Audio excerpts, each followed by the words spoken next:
When the historical sense reigns unchecked and drags along with it all its consequences, it uproots the future, because it destroys illusions and takes from existing things the atmosphere in which they alone can live.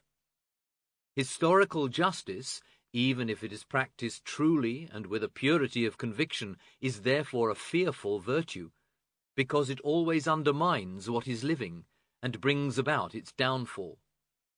Its judgment is always an annihilation.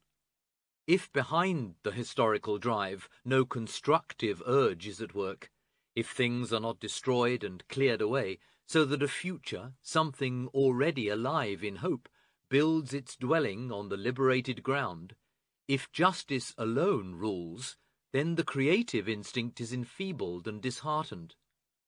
For example, a religion which is to be turned into historical knowledge under the power of pure justice, a religion which is to be scientifically understood through and through, is by the end of this process immediately destroyed. The reason for this is that in the historical method of reckoning, so many false, crude, inhuman, absurd, and violent things always emerge, that the pious atmosphere of illusion, in which alone everything that wants to live can live, necessarily disappears.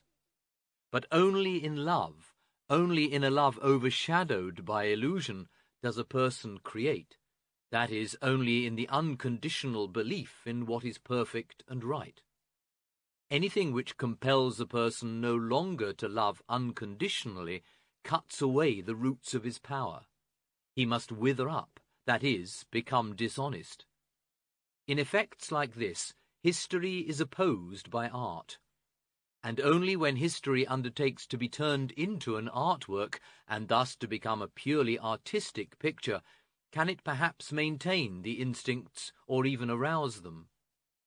Such historical writing, however, would go completely against the analytical and inartistic trends of our time.